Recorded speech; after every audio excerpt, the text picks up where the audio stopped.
Bonsoir à tous, merci de nous retrouver sur TV Sud pour le journal. Nous sommes le jeudi 7 juin, voici les titres de cette édition. La Cour d'appel de Toulouse annule une partie des aveux du meurtrier présumé de Léa. La jeune fille avait été violée et tuée la nuit de la Saint-Sylvestre 2011 à Montpellier. Le ministre de l'Intérieur en visite dans le Gard, Manuel Valls, est venu soutenir la candidate socialiste aux élections législatives face au médiatique candidat du Front National, Gilbert Collard. Et en fin de journal, je vous amène au Carré d'Art à Nîmes où Vera Luther expose pour la première fois dans un musée en Europe ses œuvres photographiques. La Chambre de l'instruction de la Cour d'appel de Toulouse a confirmé aujourd'hui l'annulation d'une garde à vue par la Cour de cassation, une décision qui remet en cause l'instruction de l'enquête pour le meurtre de Léa le 1er janvier 2011 à Montpellier. Cette nuit-là, quartier du Plan des Quatre Seigneurs, la jeune fille de 17 ans avait été violée et tuée. En garde à vue, l'auteur présumé des faits avait avoué amener les policiers dans le bois où reposait le corps, mais la Cour de cassation avait déclaré une partie de cette garde à vue illégale en l'absence d'un avocat dès la première heure, s'appuyant ainsi sur la législation européenne. Une décision confirmée aujourd'hui par la Cour d'appel de Toulouse. La famille de la victime est effondrée.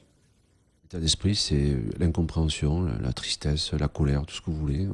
Voilà, c'est le désarroi.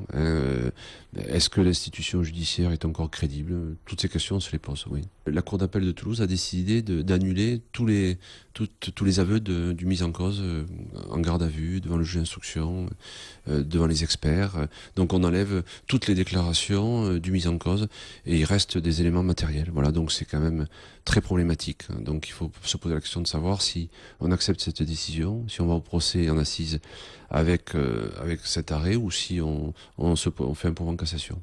Voilà, l'avocat de la famille de la victime qui a maintenant 5 jours pour se pourvoir en cassation. Un braquage a eu lieu ce matin dans la zone commerciale du Fenouillet à Pérols. C'est un magasin Cash Converters qui a été pris pour cible par 4 braqueurs. Ils ont tenté de fuir en voiture mais ont dû abandonner leur véhicule accidenté. Les malfaiteurs sont ensuite partis à pied traversant les voies de tram et les vignes. L'un d'eux a été arrêté, les autres sont activement recherchés par les forces de l'ordre.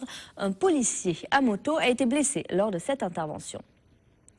À quelques jours des élections législatives, la campagne s'accélère et les soutiens de poids se multiplient, notamment dans les circonscriptions où des triangulaires se profilent, comme la 2e circonscription du Gard. Manuel Valls était à Saint-Gilles hier soir. Le ministre de l'Intérieur est venu apporter son soutien à la socialiste Cathy Guillot face au candidat FN Gilbert Collard, l'avocat médiatique qui a reçu à son tour la visite de soutien de Marine Le Pen. Compte rendu de ce face-à-face à distance, Olivier Michel. Seul département français qui a vu le Front National arriver en tête lors du premier tour des élections présidentielles, le Gard est pour ces élections législatives source d'enjeux. De quoi motiver la venue des grands ponts de la politique nationale. Hier soir, c'est le ministre de l'Intérieur qui est venu soutenir sur la 2e circonscription Cathy Guillot à Saint-Gilles, une ville où le Front National a atteint plus de 35%. Et moi, je veux faire la démonstration que ce vote est une impasse. Le vote Front National ne mène à rien, sinon à l'imprécation. Et donc, moi, je veux dire à ces électeurs qu'en restaurant l'autorité de la République, la noblesse de l'action publique, en répondant aux vrais sujets que ici les Français ressentent, eh bien, on sera utile. Dans leur ligne de mire, le candidat FN de cette 2e circonscription, l'avocat Gilbert Collard. Il y a l'illusionniste, le parachuté, celui qui est d'ici, mais qui était d'ailleurs il n'y a pas si longtemps, qui était à Vichy encore, et celui qui vient nous donner des leçons, et celui qui nous méprise. Eh bien celui-là, je lui dis, je t'attends mon ami, je t'attends.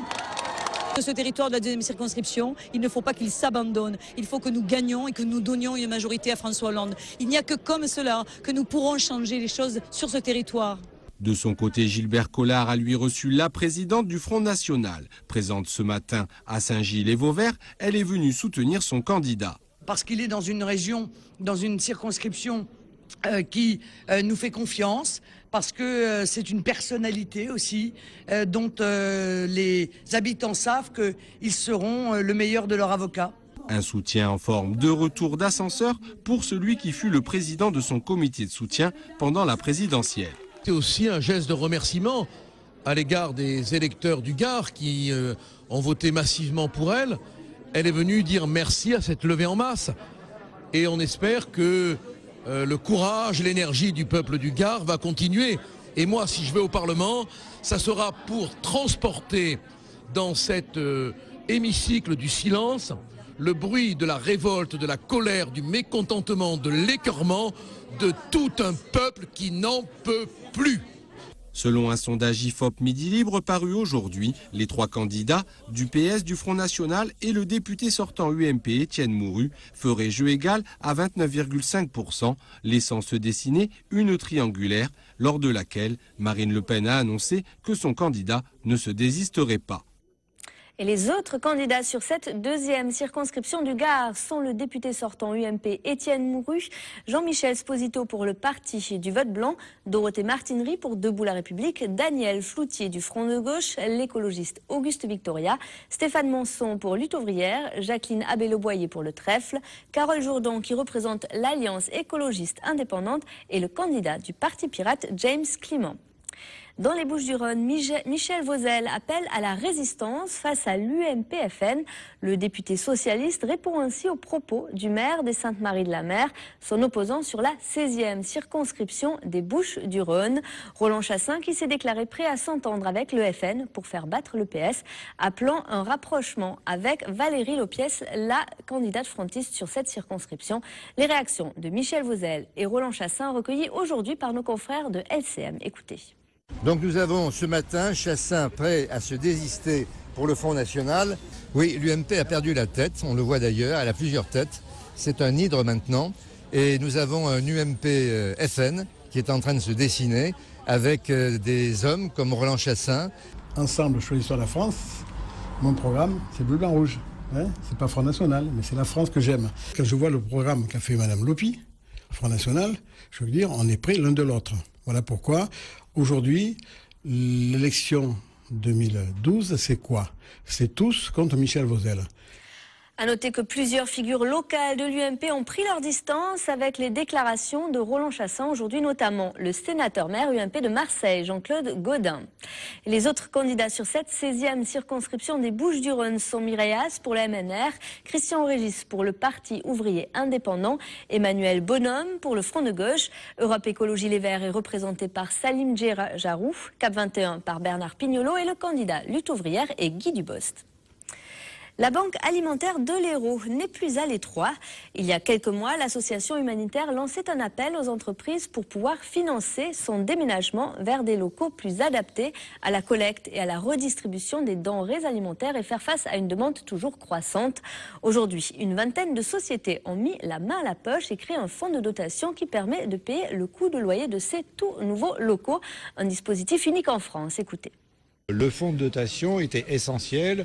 Sans la générosité de ces 20 entreprises qui sont rentrées dans le fonds de dotation, sans la générosité de quelques entreprises bienfaiteurs qui ont aussi apporté leur contribution financière, la Banque alimentaire n'aurait pas pu louer ce nouvel entrepôt. Et c'est un engagement de ces entreprises sur 3 ans d'aider la Banque alimentaire financièrement, bien sûr, mais au-delà de l'aspect financier, vous voyez, on est là, on sera certainement là encore, et vraiment de contribuer à ce que cette banque alimentaire puisse être pérenne et puisse bien sûr subvenir aux besoins qui sont hélas grandissants, comme on le sait. Plus d'1 millier d'offres d'emploi proposées aux jeunes diplômés et aux chômeurs aujourd'hui à Castries dans le cadre des rencontres pour l'emploi initiées par Montpellier Agglomération avec Pôle emploi. La précédente édition avait attiré plus de 2500 visiteurs à la Mosson. Reportage aujourd'hui au complexe Hippolyte Paulet, Camille Cazeneuve et Jessica Van Lacterop. 400 offres d'emploi locales et 1000 au niveau national sont proposées aujourd'hui aux rencontres de l'emploi à Castries. 60 exposants dans de nombreux secteurs comme l'aide à domicile, l'enseignement, le BTP ou encore l'hôtellerie. Un moyen pour les candidats de rencontrer directement les recruteurs. Je suis déjà venue il y a 3 ans pour une précédente recherche d'emploi. Et voilà, c'est très intéressant. Je pense que c'est l'occasion de rencontrer les acteurs du terrain. Et voilà, c'est l'occasion de le faire. C'est très bien. Il faut s'intéresser, il faut s'interpeller et voir quelles sont les nouvelles technologies. Là, je regardais justement SOS Oxygène. Donc apparemment, dans les métiers du médical, ici dans la région, il y a une vraie demande. Donc pourquoi pas, avec une formation adaptée, essayer de trouver quelque chose dans ce domaine. L'agglomération de Montpellier crée 4500 emplois par an, mais il reste encore beaucoup de chômeurs. Dans l'Hérault, environ 14% de la population est touchée par le chômage, un taux supérieur à la moyenne nationale. L'emploi est une priorité, l'activité est l'élément de référence d'un territoire. Il y a de l'activité ou il n'y a pas de l'activité, où elle est insuffisante, il faut la développer au maximum. Sur les espaces de Pôle emploi et des missions locales, les demandeurs sont aidés pour construire leurs projets professionnels et les orienter vers une formation adaptée. Le prochain forum de l'emploi se déroulera à Montpellier. À Nîmes, après les fêtes de quartier entre juin et octobre, voici Quartiers en fête. Le 16 juin prochain, pas moins de 43 associations de Mas-de-Mingue, Chemin Bas d'Avignon, Val-de-Gour, Gambetta, Route d'Arles ou encore Pissevin animeront la vie de ces quartiers. Au programme, animation sportive, musique et dégustation. Bref, de quoi donner des couleurs à ces quartiers qui révéleront ainsi toutes leurs facettes. Écoutez. On a plutôt tendance à dire qu'on ne fait rien dans ces quartiers-là, qu'on les abandonne. Donc ça prouve à travers ce jour qu'il se fait bien des manifestations et que dans ces quartiers-là, il y a une richesse qu'on n'arrive pas à mesurer. Ce sont les associations qui font un travail important. Donc c'est pour ça qu'on a voulu regrouper toutes ces associations en même jour. Je voulais un peu que les gens sachent aussi qu'il n'y a pas que le mauvais côté dans le chemin bas. On a proposé d'abord les défilés des enfants sportifs, les filles et les garçons, qu'on aimerait qu'ils soient nombreux. Il y aura un groupe musical qui va les accompagner. Et puis après, il y a le carrefour des saveurs. Il y aura les carrefours des saveurs, il y aura des associations qui vont organiser des repas. Quartier en fête, ce sera donc le 16 juin à Nîmes. Une expo inédite dans un musée européen se tient actuellement au Carré d'Art. Il s'agit des photos et vidéos de Vera Luther. L'artiste allemande utilise notamment une technique de prise de vue très particulière, dite de la caméra obscura. Son thème favori, le temps et son écoulement. Visite guidée avec Raphaël Baudouin. Son œuvre n'avait jamais été vue en France. C'est donc en exclusivité que le Carré d'Art nous propose de découvrir le travail de l'artiste allemande Vera Luther. Photographe, elle nous présente ses œuvres avec une prise de vue bien particulière puisqu'elle utilise une chambre ou un container en guise de caméra obscura. La plupart des photographies en noir et blanc ont été prises grâce à une chambre noire qui remplace l'appareil photo. On l'appelle la caméra obscura. C'est une chambre que j'obscurcis avec un petit trou sur l'extérieur. L'image perçue est projetée dans la chambre et je capture ceux du papier photo. Le résultat est une image unique sur un négatif.